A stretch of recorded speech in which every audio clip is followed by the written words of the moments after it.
Buenos días, buenas tardes o buenas noches. Hoy vamos a hablar de este tema, actividad física considerado como una estrategia terapéutica. En ese sentido, y como hace mucho tiempo la cita de Hipócrates demuestra que los hábitos de vida saludables, el ejercicio físico y la alimentación tienen una incidencia importante en la salud de las personas. La cuarta encuesta nacional de factores de riesgo publicada en el 2019 nos ha mostrado que la actividad física baja ha aumentado 10 puntos porcentuales entre el 2013 y el 2018. Igualmente, ha aumentado el porcentaje de personas con exceso de peso, con sobrepeso y obesidad. ¿Cómo llegamos aquí? Una de las causas por las que llegamos aquí es que en la era paleolítica, el hombre cazador-recolector tenía un genoma que estaba diseñado para un gasto energético que podía llegar a las 3.000 calorías por día, caminando unos 20 kilómetros por día sin tener el sustento asegurado. Desde hace unos 150, 200 años, el hombre ha generado esta sociedad obesogénica en la cual hay una disponibilidad ilimitada en cantidad de alimentos y de calidad no siempre adecuada, y con una disminución de más del 60% del gasto energético que hacía el hombre cazador-recolector. Esto ocurrió a partir de la revolución agrícola, de la revolución industrial y finalmente de la revolución del conocimiento. Hay una diferencia sustancial en el gasto energético. En el hombre del Paleolítico, el balance energético era negativo porque el gasto energético era mayor y la ingesta menor.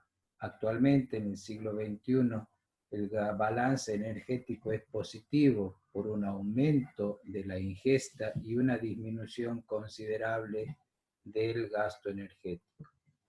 Todo esto se traduce en una modificación sustancial en la composición corporal de las personas. En la era paleolítica, el fenotipo del hombre cazador-recolector era asimilable al fenotipo del atleta del siglo XXI, que tiene un porcentaje de masa muscular que podía llegar a un 50% con un porcentaje mínimo de grasa que llegaba al 10%. En las mujeres era de 40 a 25 el porcentaje. En cambio, en el siglo XXI, hombres y mujeres han modificado su composición corporal, generando en los hombres una disminución importante en la masa muscular y un aumento de la masa adiposa, y en las mujeres fenómenos parecidos. Este aumento del porcentaje de masa grasa y disminución de la masa muscular ha desencadenado un proceso que es la insulinoresistencia y que es el punto de partida de los disturbios metabólicos de las enfermedades crónicas no transmisibles. A mayor porcentaje de masa grasa disminuye la sensibilidad a la insulina, y a mayor porcentaje de masa magra aumenta la sensibilidad a la insulina. De modo que esta modificación de la composición corporal con la aparición de insulinoresistencia es el factor común de todas las enfermedades cardiometabólicas de la actualidad. La composición corporal es lo que debe guiarnos acerca del objetivo, modificar la composición corporal debe ser el objetivo saludable, el objetivo de la salud a través de las modificaciones de los hábitos de ingesta y de la actividad física. Vemos la diferencia entre considerar composición corporal y considerar peso corporal para evaluar a nuestros pacientes de acuerdo a las estrategias terapéuticas. Como vemos en la figura, el peso corporal no es el indicador más idóneo para evaluar esta evolución, porque dos personas que tienen el mismo peso pueden tener una composición corporal completamente diferente, lo que hace que el estado metabólico de las personas sea también completamente diferente. Algunos investigadores últimamente han propuesto el índice IMG, que no sustituye al índice de masa corporal en los datos, en los estudios epidemiológicos o poblacionales. Se sugiere el uso del índice músculo-grasa o IMG en los estudios individuales. En consecuencia, como vemos, el objetivo saludable es disminuir la masa adiposa aumentando la masa muscular. Este es el índice de Quetelet, que relaciona el peso y la altura al cuadrado, que es el índice que se usa habitualmente en estudios epidemiológicos y poblacionales. Vemos así que la regulación del estado estacionario del peso está determinado por estos 3 o 4 factores, en donde la genética tiene una influencia predominante, los mecanismos homeostáticos que son intrínsecos de cada persona y que se refiere a la flexibilidad en el uso de los nutrientes depositados y circulantes, regulados por el sistema neuroendocrino. Tienen interrelación con el medio ambiente y con el comportamiento y la conducta alimentaria de las personas. De modo que el estar saludable implica tener un balance calórico equilibrado, por lo cual ahora vamos a considerar la actividad física como el factor que puede modificar el gasto energético.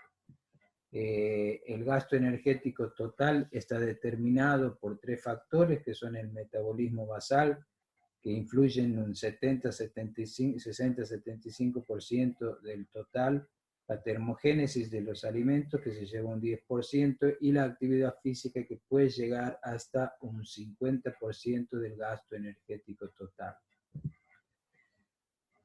Podemos definir actividad física como toda actividad del músculo esquelético que implica un gasto energético superior al de reposo. El de reposo equivale a 1 a 1,5 MET. La cuantificación es importante. La cuantificación de la actividad física puede hacerse usando varios parámetros, entre ellos las calorías o kilocalorías, el cociente respiratorio, que es la relación en los gases expirados entre el anhídrido carbónico producido y el oxígeno consumido en los procesos metabólicos. Cuando el cociente respiratorio es superior a 0,8, se considera que el sustrato energético usado predominantemente son los hidratos de carbono a través de la glucólisis anaeróbica, cuyo proceso bioquímico termina en la generación de anhídrido carbónico y agua.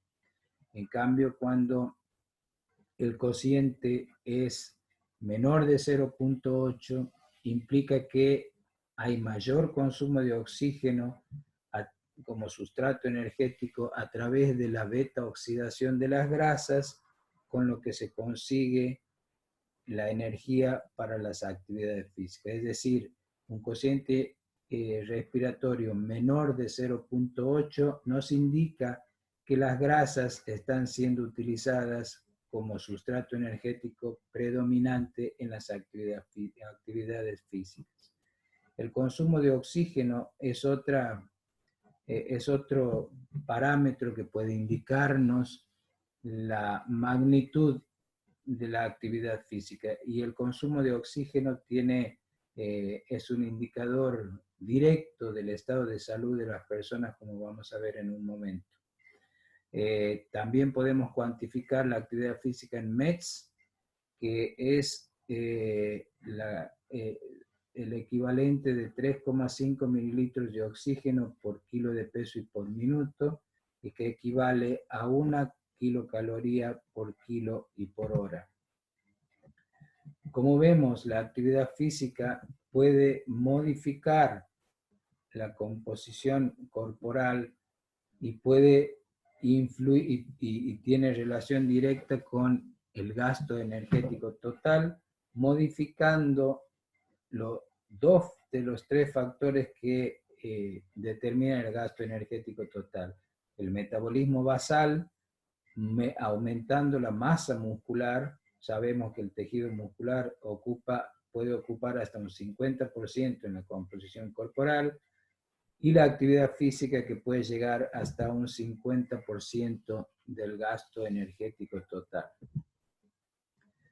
En consecuencia, podemos ver que este círculo virtuoso, que comienza con el movimiento o con la contracción muscular, para lo cual se necesita el intercambio de sustratos energéticos, hidratos de carbono, grasas y muy poco proteínas para generar energía a través del ATP, lo que conlleva una mejoría de la flexibilidad metabólica, lo que conlleva a un aumento en la masa muscular con el aumento del metabolismo basal, genera movimiento y se cierra con la contracción muscular. Desde hace unos 20 o 30 años, los estudios científicos han podido revelar que el músculo esquelético debe ser considerado como un órgano endocrino, porque tiene la posibilidad de generar modificaciones en el metabolismo del metabolismo de los sustratos energéticos, y tiene acciones sobre casi todos los órganos del cuerpo humano. La contracción muscular genera procesos que en el músculo están determinados por el aumento de la sensibilidad a la insulina y por el aumento de la masa muscular a través de la génesis de nuevas fibras musculares, por aumento del número de sarcómeros, lo que genera un aumento del diámetro transversal de los músculos. Regula así mayormente el metabolismo de los hidratos de carbono. En el hígado, la contracción muscular y la actividad física genera aumentos de la glucogenogénesis y de la glucogenólisis, con disminución de la lipogénesis. En el tejido adiposo aumenta la sensibilidad a la insulina y la lipogénesis, y disminuye la lipólisis. Aumenta la lipólisis y disminuye la lipogénesis. En el endotelio vascular genera sustancias antioxidantes como el óxido nítrico, que son fundamentales para mantener el estado de salud. Las acciones autócrinas, parácrinas y endócrinas del músculo esquelético se llevan a cabo a través de mediadores químicos, que son proteínas que constituyen hormonas o enzimas, y que en conjunto se llaman mioquinas, de las cuales la interleuquina 6, el BDNF, factor neurotrófico cerebral, la interleuquina 15 y la 8 son las más estudiadas. Una particularidad de la contracción muscular es que la secreción de estos mediadores que generan todos estos procesos beneficiosos para la salud solo se hacen durante la contracción muscular y tienen una duración de no más de 8 horas, entre 6 y 8 horas. Este dato es importante para la programación del ejercicio físico. Entre las adaptaciones estructurales y funcionales de la contracción muscular o de la actividad física que podríamos asimilarlas a los efectos terapéuticos de cualquier medicamento, está este listado de hechos que da cuenta de que el aumento de la actividad física o la actividad física regular mejora la angiogénesis, aumenta la sensibilidad de los receptores hormonales y del transporte de glucosa hacia adentro de la célula a través de mediadores y transportadores que no son la insulina propiamente. Aumenta la actividad de la lipoproteína lipasa y de la lipasa hormonosensible, que son hormonas que tienen que ver directamente con la degradación de las lipoproteínas circulantes.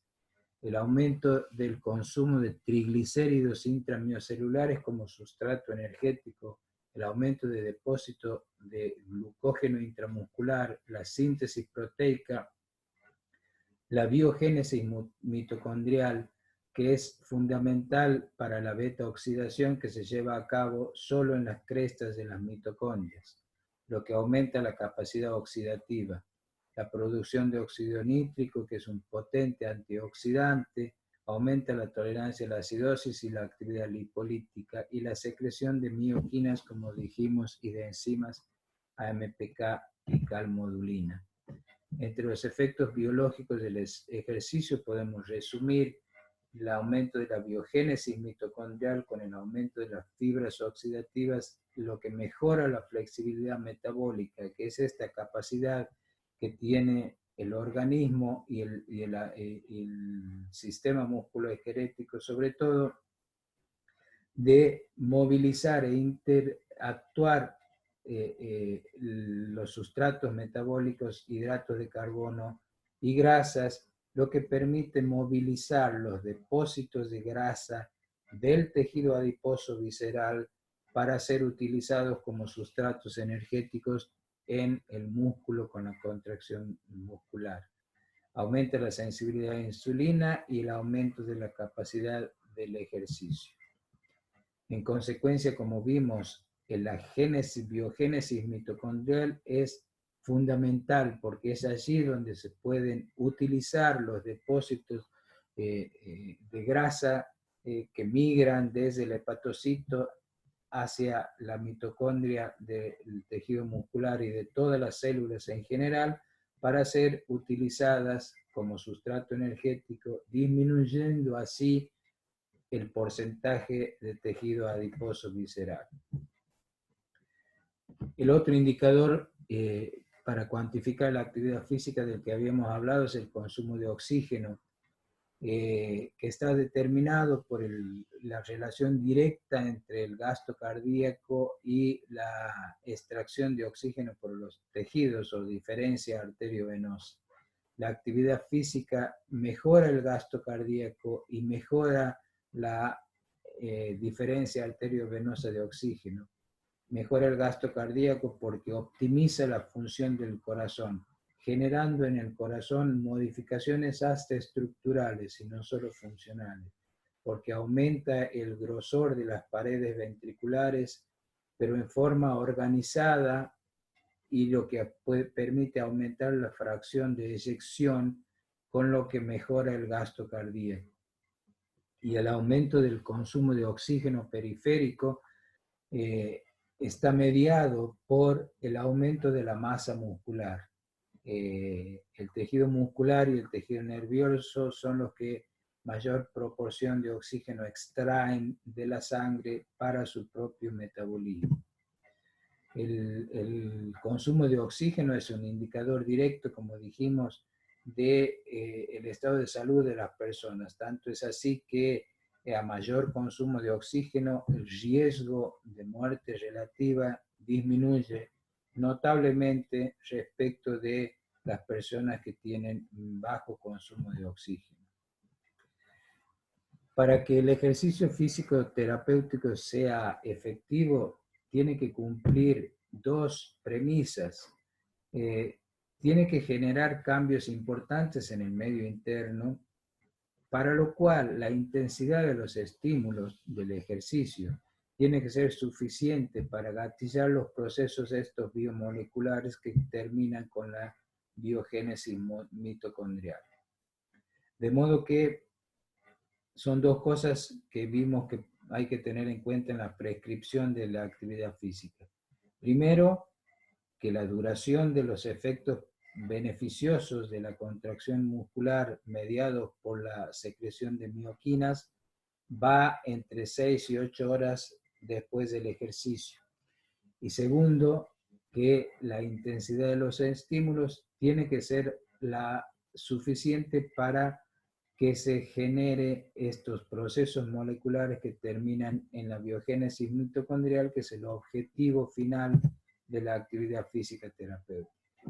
El aumento, los mecanismos por los cuales la actividad física regular permite aumentar los depósitos de energía dentro del músculo a través de los depósitos de glucógeno intramuscular y de triglicéridos intramusculares que pueden llegar hasta 2.000 o a 100.000 calorías respectivamente.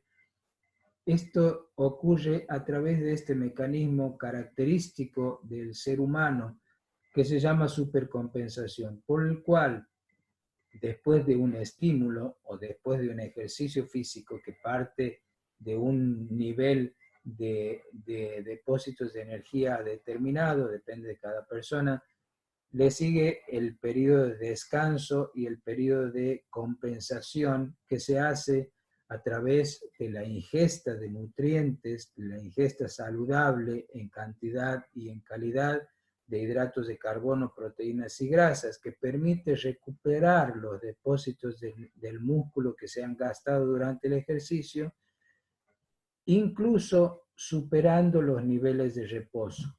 Terminan en un punto un poco superior al inicial. Esto permite que las actividades, ejercicios repetidos en forma regular, terminen en una curva de progresión ascendente que permite mejorar y aumentar las reservas energéticas de los músculos cuando uno hace ejercicios físicos en forma regular y por un tiempo prolongado. Diría como hábito de vida, para toda la vida. Voy a referirme en un segundo a este concepto que es el comportamiento sedentario, que tiene que ver también con el aumento del riesgo de padecer enfermedades metabólicas cuando uno tiene un comportamiento sedentario. Se define como las actividades realizadas en la posición sentado o acostado que implican un gasto que no supera el gasto energético del reposo. Una de las efectos perjudiciales de la inactividad física es la disminución marcada de la actividad de esta hormona, lipoproteína lipasa, que es la hormona presente en el endotelio de los vasos, que degrada las lipoproteínas circulantes y los kilomicrones para permitir que los ácidos grasos libres sean transportados y dirigidos hacia las mitocondrias de las células y sobre todo de las células musculares, en donde van a ser oxidadas para obtener el ATP necesario para la contracción muscular. La inactividad física provoca una disminución marcadísima de la lipoproteína lipasa, entre uno de los efectos perjudiciales. En este cuadro voy a referirme sucintamente a la cascada de mecanismos perjudiciales para la salud generados por la inactividad física.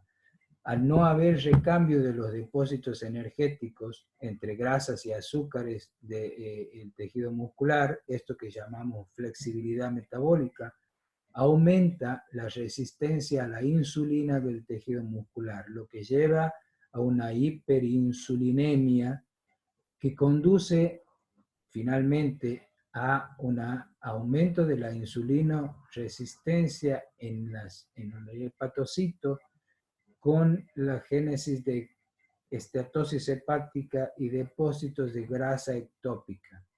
Genera también hiperglucemia y aumento de las lipoproteínas de tipo LDL y VLDL con disminución de las lipoproteínas de tipo HDL, como ustedes vieron en clases anteriores, que son génesis de diabetes tipo 2 y de síndrome metabólico, los cuales conducen finalmente a la enfermedad cardiovascular.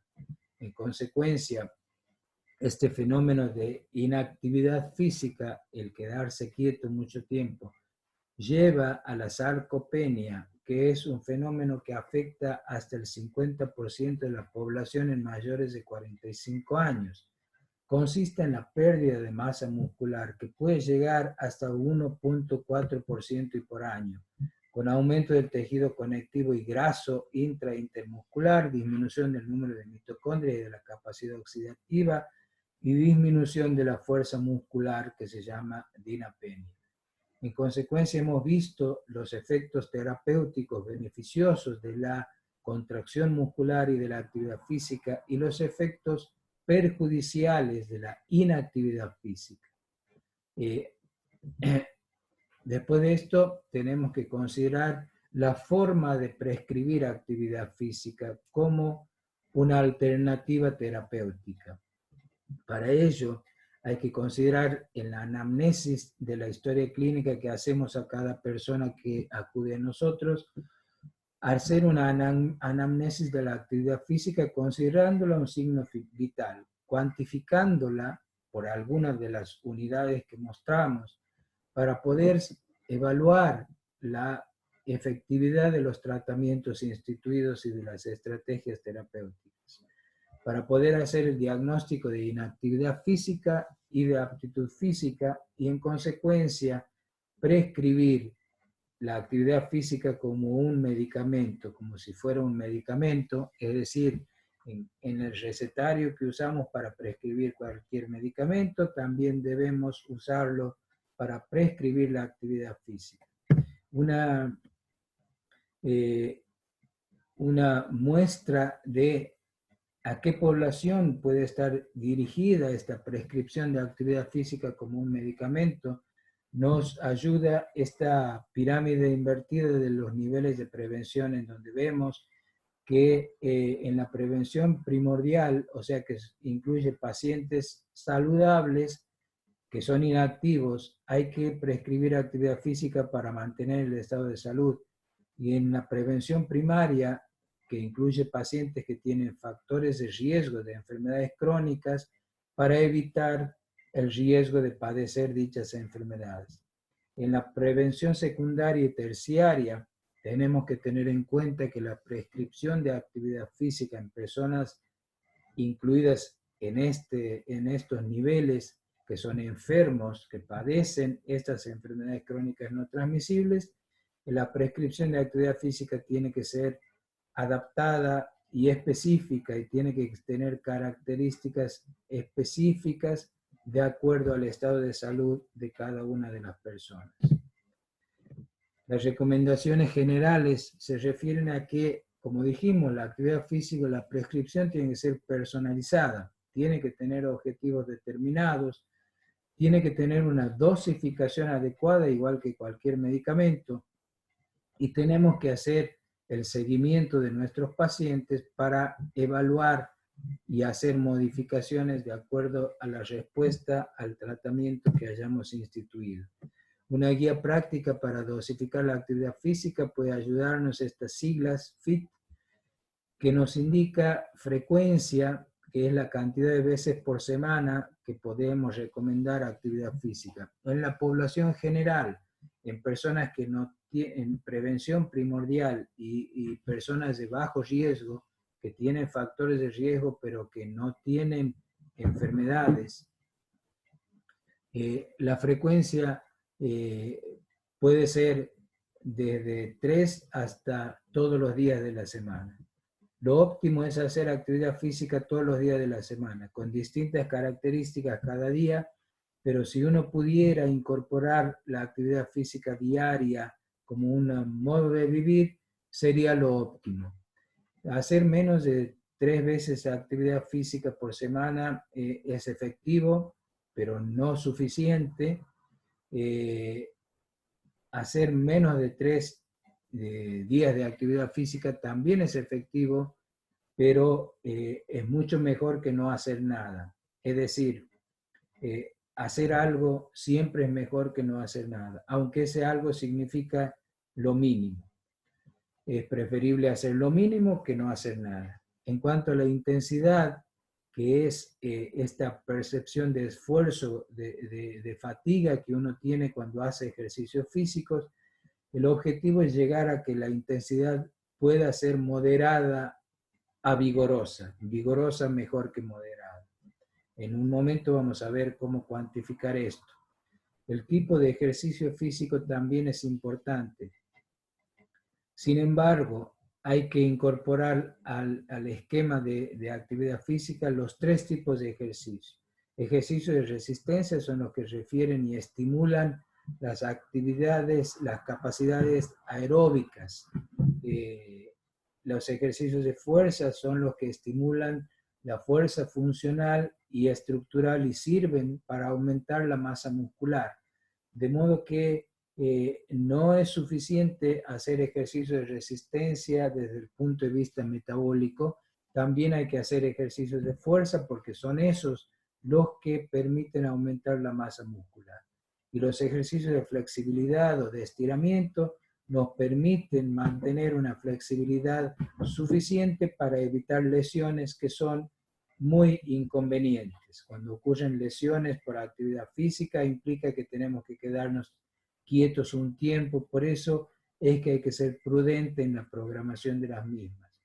El tiempo es la cantidad diaria de actividad física o el objetivo final es no menos de 150 minutos por semana.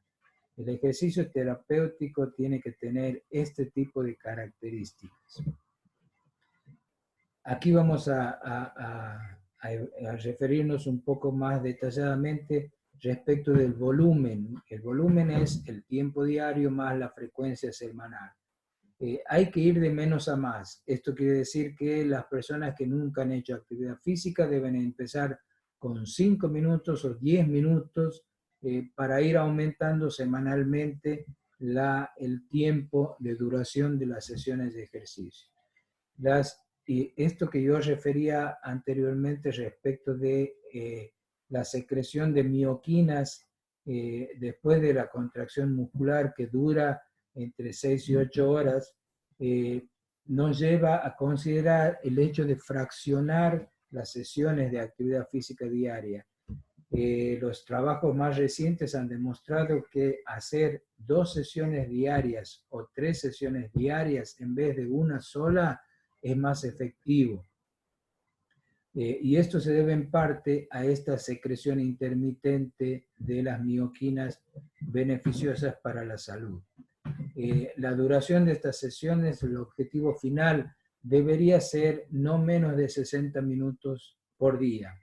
4 o 5 veces por semana, 7 veces por semana, pero hay que tratar de llegar a no hacer menos de 45 minutos por día, que pueden ser repartidos en 2 sesiones, como dijimos, a la mañana y a la tarde, y eso es más beneficioso y sobre todo nos permite hacer actividad física aunque tengamos periodos de tiempo libre restringidos.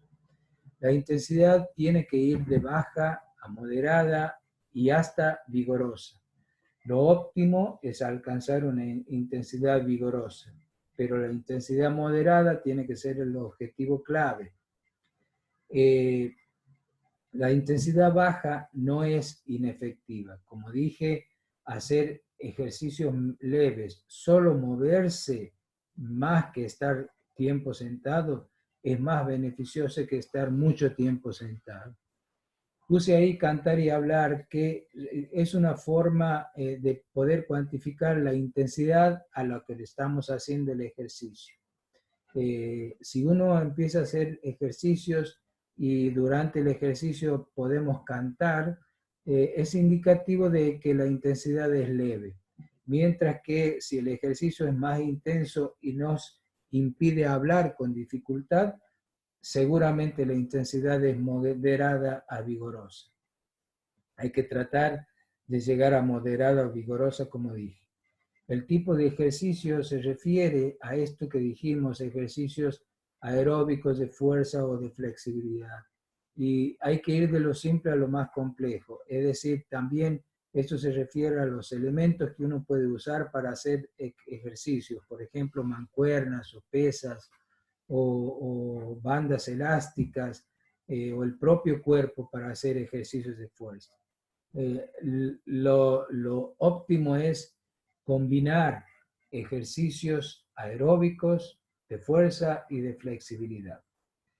Un esquema básico y que puede ser aplicado a todas las personas es si uno va a poder hacer 5 o 6 sesiones semanales de actividad física, tenemos que programar de modo de hacer 3 días por semana alternados ejercicios de tipo aeróbico. 2 o 3 días por semana alternados ejercicios de fuerza. Y ejercicios de flexibilidad podemos hacer todos los días. Es mucho más efectivo desde el punto de vista metabólico y de la modificación de la composición corporal, que es lo que estamos buscando, combinar el tipo de ejercicios para permitir que la flexibilidad metabólica mejore por el uso diferente de sustratos energéticos. En general, los ejercicios aeróbicos usan predominantemente grasas y los ejercicios de fuerza usan predominantemente hidratos de carbono. Hay que usar los dos sustratos energéticos para mejorar la flexibilidad metabólica. Esto es muy importante. También es muy importante entender que los periodos de descanso son fundamentales, porque son los únicos momentos en los cuales el músculo puede aumentar sus reservas energéticas, porque si todos los días solamente gasta energía y no hay tiempo para recuperar reservas, va a llegar un momento en que los depósitos de energía del músculo, en vez de aumentar, van a disminuir y pueden llegar a agotarse. Me refiero a que hay que hacer ejercicios con descanso adecuado, alternados día por medio, como dijimos hace un momento. Esto es una guía que puede demostrarnos qué tipo de actividades físicas son más beneficiosas. El comportamiento sedentario implica un gasto energético no mayor a 1 MET o a 1,5 MET. La actividad física leve, que también es válida y que es mejor que el comportamiento sedentario, va de 1,5 MET a 3 METs. Y cuando supera los 3 METs, es la actividad física moderada y vigorosa. Entre las recomendaciones vamos a considerar ahora las poblaciones, las personas que tienen enfermedades crónicas no transmisibles y que no tienen síntomas. Es decir, personas con diabetes, hipertensión arterial, dislipidemias y otras. Hay 3 puntos muy importantes. No dejar de tomar los medicamentos prescriptos, mantener los controles de presión arterial y de glucemia, y consultar con su médico de cabecera ante la aparición de cualquier signo o síntoma generado durante la actividad física. En las personas con sobrepeso, por ejemplo, voy a nombrar 4 hechos significativos. Evitar ejercicios de impacto en rodillas y tobillos en personas que tienen un índice de masa corporal elevado, porque los ejercicios de impacto, el saltar o el trotar, pueden generar daños en las rodillas y en los tobillos. Estos pueden ser sustituidos por ejercicios estando sentado, ejercicios en el agua, andar en bicicleta, pedalear y demás. Hay que usar el calzado adecuado para evitar torceduras, fracturas y demás, y también hay que hacerlo en superficies planas. Las personas que tienen diabetes tipo 1 o tipo 2 pueden generar hipoglucemias que a veces son muy incómodas. Para evitar la hipoglucemia generada por el ejercicio físico, hay que medirse la glucemia antes de empezar. Las personas que tienen diabetes están habituadas a estos hechos. Cuando los valores son menores de 100 miligramos por decilitro, hay que posponer el inicio de la actividad física, comer una fruta, un vaso de yogur, una bebida energizante y esperar entre 30 y 45 minutos para recién iniciar la actividad física. Usar el calzado adecuado, ahí es muy importante por la neuropatía periférica de las personas que tienen diabetes y que padecen de pie diabético. Para evitar el empeoramiento de estas úlceras hay que usar el calzado adecuado. Y también las superficies planas, como dijimos, para evitar lesiones. En las personas con hipertensión arterial, las personas con hipertensión arterial normalizada con el tratamiento médico pueden y deben hacer actividades físicas adaptadas. Medirse la presión antes de comenzar, evitar las maniobras de Valsalva durante los ejercicios de fuerza, porque la maniobra de Valsalva aumenta la resistencia periférica y esto puede hacer elevar la presión arterial. Empezar con cargas bajas para seguir aumentando de a poco, pero aumentar las repeticiones en vez de las cargas. Las contraindicaciones pueden ser absolutas y una de las contraindicaciones absolutas es la presencia de síntomas de un síndrome febril agudo, de una gripe, de un catarro, de cualquier enfermedad infecciosa aguda. No hay que hacer ejercicios en estas situaciones porque durante la actividad física aumenta, como vimos, el gasto cardíaco y la velocidad circulatoria, y esto hace que el índice de reproducción de los virus dentro de la célula aumente muchísimo, y esto puede causar daños en la célula muscular, generando rabdomiólisis que puede terminar en una insuficiencia renal grave. La actividad física debe retomarse después de que han cedido los síntomas y la fiebre, y dejar pasar entre 24 y 48 horas después de la finalización de esto. Hay contraindicaciones relativas que se refieren a situaciones que pueden modificarse con la terapéutica, por ejemplo, pacientes que tienen hipertensión en el momento en que van a hacer ejercicios, hay que consultar a su médico para que prescriba los antihipertensivos necesarios para bajar la presión, y recién cuando la presión esté normalizada, empezar a hacer la actividad física. Igual en diabetes y demás, estas consideraciones son relativas, y una vez estabilizados los valores bioquímicos y los signos, los parámetros clínicos normales, se puede comenzar a hacer el programa de actividad física. En fin, como recomendaciones generales, tener un comportamiento activo, participar en tareas del hogar, estar poco tiempo sentado.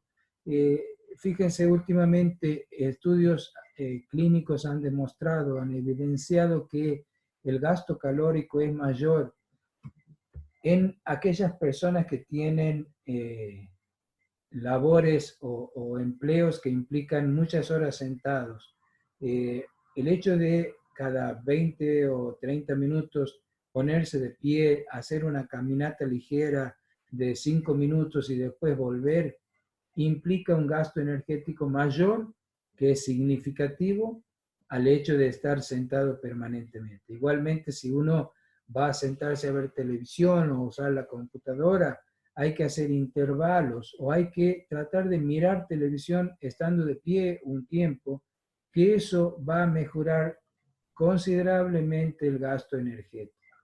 Caminar todo lo que se pueda, usar lo menos posible los transportes, el automóvil, el colectivo y demás, andar en bicicleta o caminar, y bailar que nos da tanto bienestar y que genera un gasto energético muy importante.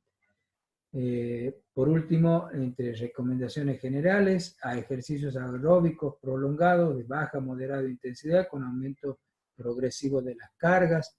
Los ejercicios aeróbicos de corta duración y alta intensidad deben reservarse para personas entrenadas que tienen una condición física adecuada. Este tipo de ejercicios que se llaman intervalados de alta intensidad, han demostrado tener enormes beneficios para la salud de las personas en cualquier tipo de patología, incluso en aquellas en las cuales el aumento del consumo de oxígeno que exige la actividad física está limitado, insuficiencia cardíaca, por ejemplo. Los ejercicios de tipo intervalados de alta intensidad, adecuados a cada persona, son muy efectivos y permiten hacer actividad física aún en estas situaciones. No olvidar ejercicios de sobrecarga que son fundamentales y de flexibilidad para evitar lesiones. Una última consideración en relación a la nueva pandemia, este COVID-19. Como hemos visto y todos saben, la prevalencia, la incidencia y la mortalidad de personas causadas por COVID-19 es mucho mayor en personas que tienen enfermedades crónicas no transmisibles. Las muertes provocadas por COVID han ocurrido en un elevado porcentaje en personas que tienen obesidad, que tienen diabetes o que tienen hipertensión arterial. No menos importante es el costo de la inactividad física o del sedentarismo por el gasto en salud que implican estas enfermedades crónicas no transmisibles. Y este trabajo de Booth ha permitido estimar un gasto de entre 130 y 330 billones de dólares por año a causa de estas enfermedades crónicas no transmisibles. Estos son los trabajos fundamentales que han permitido considerar actualmente a la actividad física o al ejercicio como un medicamento respecto de lo que nos hemos referido hace unos momentos. Yo se los voy a incluir en la bibliografía de esta charla. Y este libro, Actividad Física y Ejercicio en Salud y Enfermedad, es uno de los libros fundamentales de cabecera cuando uno quiere capacitarse o aprender a prescribir y a utilizar la actividad física como un medicamento. Muchas gracias y espero nos veamos pronto. Hasta pronto.